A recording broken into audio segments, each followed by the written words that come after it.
বন্ধুগণ, সবাইকে নমস্কার। আজ চিত্রক ফ্যামিলি ব্লগ থেকে সবাইকে সুস্বাগতম। আজকের আমার রেসিপি দেশি মুরগির মাংস।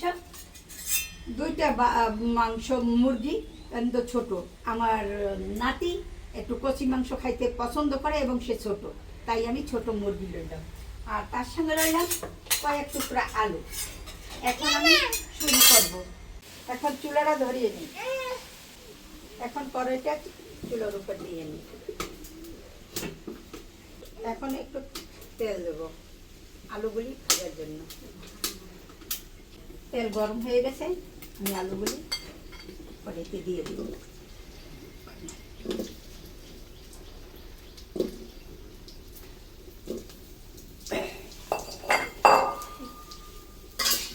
আমি একটু নেড়ে চেড়ে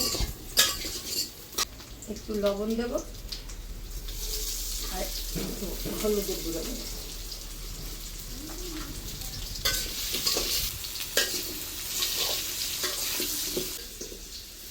আলুগুলি ভাজা হয়ে গেছে, এখন আমি তুলে নেব।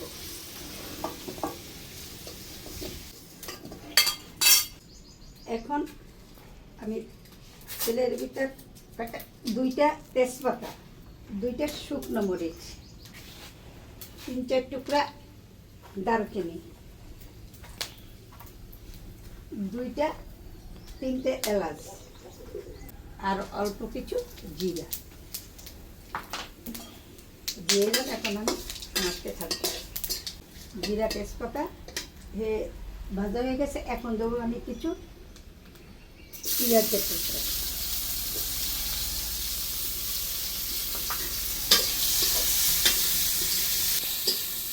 পেঁয়াজগুলো যখন দেখবো ভাজতে ভাজতে লাল লাল হয়ে গেছে, তখন আমি পেঁয়াজটা খুব সুন্দর করে ভাজা হয়ে গেছে। এখন দেবো আদা আর রসুন বাটা। এখন একটু কিছু সময় একটু নেড়ে চেড়ে দেবো, করে হোক আদা বাটার গন্ধটা একটু বেশি ভাজা হলে আর থাকবে না। এখন দেবো পরিমাণ মতো লবণ আর দেবো হলুদের গুঁড়া। এখন দেবো মরিচের গুঁড়া। তারপর দেবো ধনিয়ার গুঁড়া। অল্প করে একটু জল দিয়ে নেব।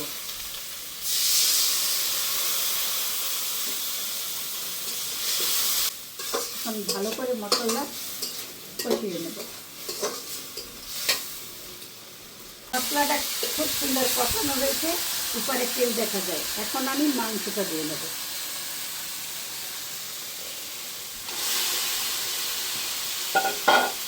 মাংসটা দিয়ে কিছু সময় নেড়ে চেড়ে নেব।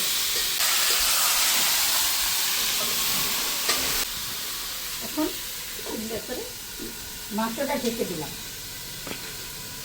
এখন সরাটা ঢেলে দেখি মাংস খুব সুন্দর কষানো হয়ে গেছে। এখন দিয়ে দেবো গরম জল।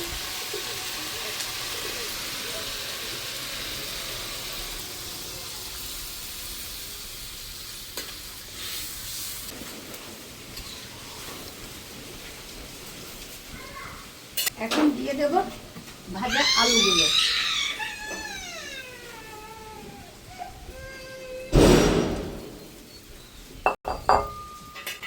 আলুগুলো দিয়ে একটু নেড়ে চেড়ে দেবো, আবার ঢেকে দেব। এখন ঢাকনাটা তুলে দেখি।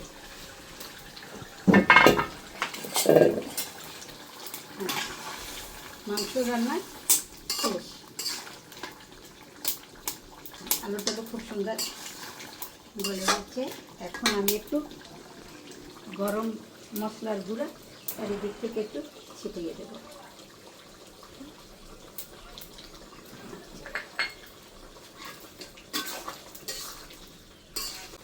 আমার রান্না মাংস রান্না আমার শেষ। এখন আমি নামাই যাই।